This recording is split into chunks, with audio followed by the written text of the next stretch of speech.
नमस्कार, स्वागत है आपका SGS न्यूज में। आइए बात करते हैं आज की 25 बड़ी खबरों की।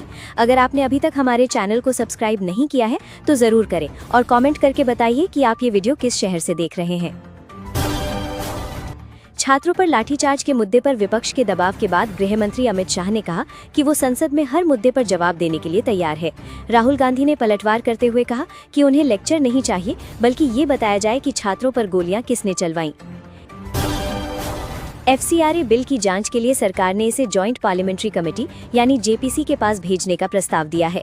विपक्ष इस बिल पर सवाल उठा रहा है, जबकि अखिलेश यादव ने आरोप लगाया कि ये अल्पसंख्यकों को दबाने के लिए लाया गया है। महिला आरक्षण को लेकर भी सियासत तेज हो गई है। नेताओं की मांग है कि महिलाओं को 33% आरक्षण देने में अब और देरी नहीं होनी चाहिए और इसे जल्द लागू किया जाना चाहिए। तमिलनाडु विधानसभा में परिसीमन के खिलाफ प्रस्ताव पारित किया गया है। पूर्व मुख्यमंत्री MK स्टालिन ने मांग की है कि लोकसभा सीटों की मौजूदा संख्या 543 को हमेशा के लिए फ्रीज कर दिया जाए, ताकि राज्यों के प्रतिनिधित्व पर असर न पड़े। कर्नाटक सरकार ने गुटखा और पान मसाला की बिक्री पर 1 साल के लिए रोक लगा दी है। सरकार ने आम लोगों से भी अपील की है कि अगर कहीं इनकी अवैध बिक्री होती है तो इसकी जानकारी प्रशासन को दे। प्रधानमंत्री नरेंद्र मोदी ने पूर्व राष्ट्रपति रामनाथ कोविंद की बायोग्राफी लॉन्च की। इस मौके पर PM ने कहा कि रील्स के दौर में युवाओं को शॉर्टकट नहीं अपनाना चाहिए और दूसरों के संघर्ष से सीख लेकर आगे बढ़ना चाहिए। पाकिस्तान और चीन से जुड़े सीमा सुरक्षा खतरे को देखते हुए भारतीय नौसेना अपनी ताकत और बढ़ाने जा रही है। नौसेना के हर युद्धपोत पर ब्रह्मोस मिसाइल तैनात करने की तैयारी है, जिससे समुद्र से हमला करने की क्षमता और मजबूत होगी। नेताजी सुभाष चंद्र बोस के परपोते चंद्र कुमार बोस नई आजाद हिंद पार्टी लाने की तैयारी में है। पार्टी का फोकस युवाओं पर रहेगा और इसका आधार सर्वधर्म समभाव के सिद्धांत को बनाया जाएगा। बेंगलुरु जेल में पूर्व सांसद प्रज्वल रेवन्ना के पास फोन और पेनड्राइव मिलने से सुरक्षा व्यवस्था पर सवाल उठे हैं। महिलाओं के यौन उत्पीड़न मामले में उम्र कैद की सजा काट रहे रेवन्ना के पास ये सामान कैसे पहुंचा, इस पर पूर्व IPS किरण बेदी ने भी सवाल उठाया है। दिल्ली से पुणे जा रही स्पाइस जेट की फ्लाइट में AC खराब होने से यात्रियों में हड़कंप मच गया। केबिन में भीषण गर्मी और घुटन के कारण 100 से ज्यादा यात्रियों ने विमान से सफर करने से इनकार कर दिया। इंडोनेशिया के बाली में आग और ऊंची लहरों के बीच एक जहाज फंस गया। रेस्क्यू ऑपरेशन के दौरान अब तक 106 यात्रियों को सुरक्षित बचाया गया है और बाकी लोगों को निकालने की कोशिश लगातार जारी है। अमेरिकी फेडरल कोर्ट ने पन्नू केस के आरोपी निखिल गुप्ता की सजा पर सुनवाई की तारीख बदल दी है। अब मामले की सुनवाई 20 नवंबर को सुबह 10 बजे होगी, जबकि निखिल गुप्ता ने आतंकी गुरपतवंत सिंह पन्नू की हत्या की साजिश से जुड़े आरोप कबूल किए हैं। तिब्बत को लेकर अमेरिका ने बड़ा कदम उठाया है। अमेरिकी सेनेट में AFTA विधेयक पेश किया गया है, जिसका उद्देश्य तिब्बती लोगों के आत्मनिर्णय के अधिकार और लोकतांत्रिक नेतृत्व का समर्थन करना बताया गया है।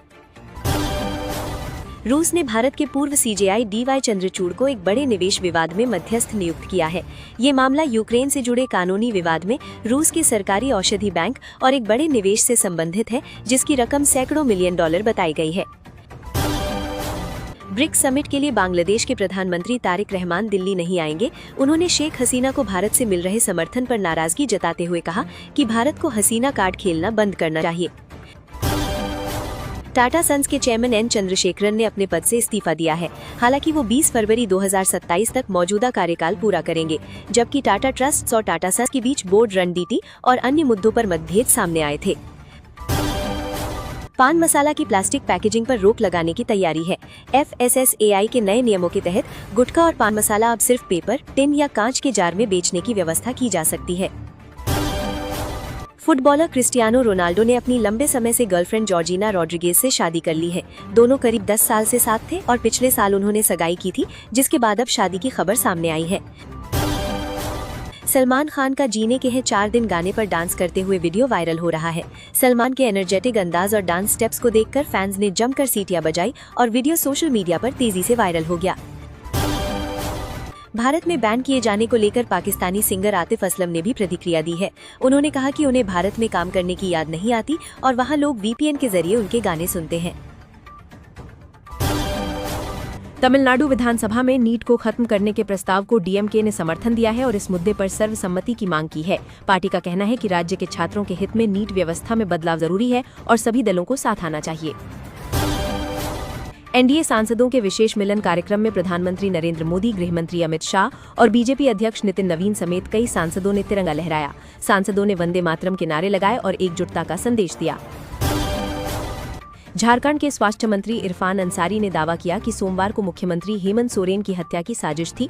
उन्होंने बीजेपी विधायकों पर गंभीर आरोप लगाते हुए कार्रवाई की मांग की। हालांकि इन आरोपों की स्वतंत्र पुष्टि नहीं हुई है।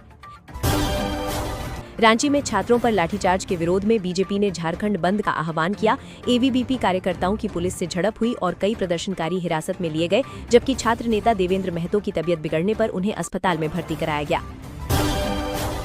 उत्तर प्रदेश विधानसभा चुनाव 2027 की तैयारी में बीजेपी ने कमजोर प्रदर्शन वाले इलाकों पर फोकस बढ़ाया है। सहारनपुर, मुरादाबाद, अयोध्या और आजमगढ़ मंडल के 18 जिलों में कमजोर बूथ, जातीय समीकरण और स्थानीय मुद्दों को ध्यान में रखकर संगठन मजबूत किया जाएगा। उत्तर प्रदेश कांग्रेस में भी संगठनात्मक बदलाव की तैयारी चल रही है। निष्क्रिय जिला अध्यक्षों को हटाकर सक्रिय नेताओं को जिम्मेदारी देने और बूथ स्तर तक संगठन मजबूत करने की योजना है, जिसके तहत कई जिलों में नए पदाधिकारी बनाए जा सकते हैं। भारी हंगामे के बीच लोकसभा ने केरल का नाम बदलने से जुड़े विधेयक को ध्वनिमत से मंजूरी दे दी। अब इसे राज्यसभा भेजा जाएगा, जबकि केरल विधानसभा पहले ही राज्य का नाम बदलने से जुड़ा प्रस्ताव पारित कर चुकी है।